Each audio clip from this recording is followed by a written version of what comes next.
It seems like we're reviewing more and more and more electric cars. And as more electric cars come on the road, they're getting fancier and more expensive and more beautiful and more luxurious. And David, you don't get a brand that's much more luxurious, unless you're going to a Bentley or a Rolls, than a Audi. And this particular car is the E Tron 50 Quattro.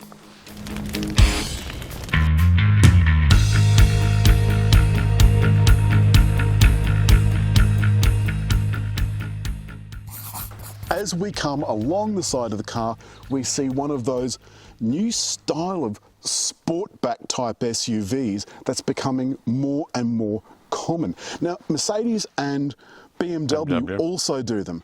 Badly. Badly. And you know, David, I can't help but think they look like my Auntie Merle at an all-you-can-eat. All elbows and arse. The slopey back on them looks terrible, but I think this balances better than others. Looks fabulous. And the doors go all the way down, like most SUVs do. It's got electric locks that, of course, sense you with the key in your pocket. It's a nice thing. But, of course, all EVs need charging. And, David, this has a bit of a trick. It's got the charging point here, David. Would you give it a press? Now that's going to come down and you'll see that it is a Type 1 and Type 2 port. But it's got another one, look. Look, David, do you want to press the button? Now, oddly, this is just Type 1. Alan, that was easy. Nice and... remarkably. Plenty of space. And considering how low the door is, I thought that was pretty good. Oh, look, this is very comfortable. Are we going to do the head gag? I think we should. How's your head? I have 2 inches, 1.5 inches. And no complaints. And no complaints. You can fit your feet under the seat in front. Which makes for much more usable room. I have a little... And thigh support. Yep, I have 2 USBs here, and you can get in the upmarket versions, I think, where it's climate control. It is climate control, and also those USBs are backlit. Actually, I had to duck my head a little further. Yeah, that's because I've got the seat a long way up. Oh, okay. But you've got power adjustment for the seat, so God forbid your battery should go flat. Now, we don't have the optional sunroof, which I think is good that it's option, because I don't want one. No, I don't want one either. Steering wheel? Yes, it's got one. And the buttons are nice and easy? Yes. I noticed the audio controls are on the opposite side of the steering wheel to where they normally are. It took me a while to think where they were, yes. But it does have a volume knob. Now, there's no engine, so we don't have to worry about any nasty noise. Here's a couple of interesting things. If I decide that I'm going to have my temperature at a different temperature, I can. But if I want to sync them, I can just pinch and it syncs them back to the same temperature. Up here, David, would you like to demonstrate where the favourites are for the radio? It took us a long while to find it. Source. I would have thought source was with AM or FM, but if you go into the source, there's DAB or favourites. I mean, that's just daft. The rest of the inside of the car looks absolutely gorgeous, and I'm particularly fond of the gear selector. You select this way, up into reverse, down into drive, or there's a P for park on the side. Electronic handbrake, of course. It's brilliant, and a nice big deep centre console with configurable cup holders, so you push those and they disappear. Lovely. Now see these lights here, they only come on. Just now they don't come on again. I don't know. It's supposed to be ambient lighting, and I've looked for every setting and I can't make it do anything. I think this is a typical modern car where you have to have it for a considerable time, where you try everything, read the manual, get confused, try something else again. You know, you remind me of one of those little old ladies that backs halfway out of car park and then they have to do a 17-point turn because they haven't gone quite far enough back. It's a lack of confidence in technology. You're going to blame the tools, are you? Oh, of course. The more I'm backing... I see you. I see you. Simplicity is what I want. Safety, surety. I think if you're looking for simplicity, you're probably looking for an old car, because none of the new ones are simple. If anything, they're looking for complicity, whatever's the opposite. On this road, David, we're getting along at a cracking pace.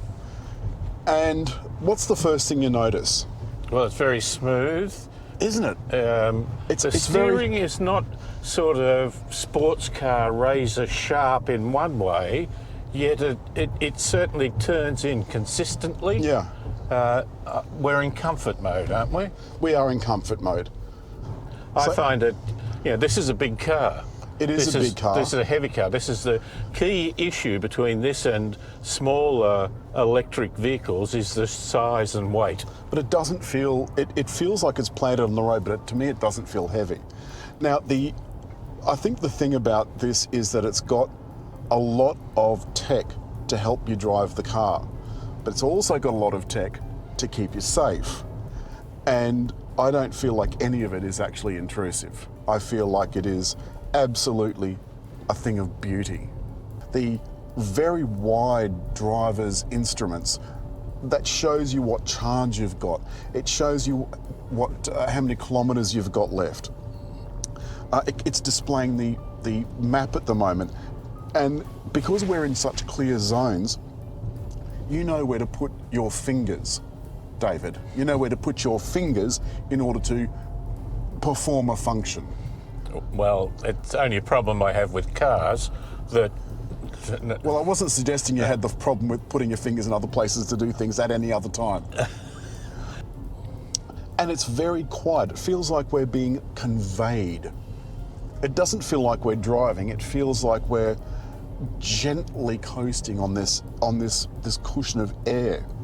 It is a touring car in that regard too. Well, David, I went down to, it's funny you should mention it, I went down to Picton the other day in that really foul weather. It was freezing cold, raining, and this thing just sailed along. It was completely quiet. I had my wireless CarPlay going. That's the thing about this, it works every single time.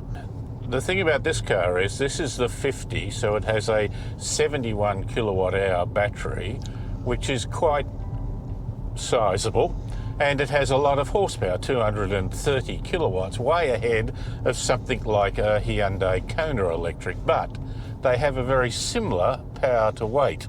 This is a bigger car. It's at least 800 millimetres longer, it's taller, it's wider, and you know what? It weighs nearly a tonne more.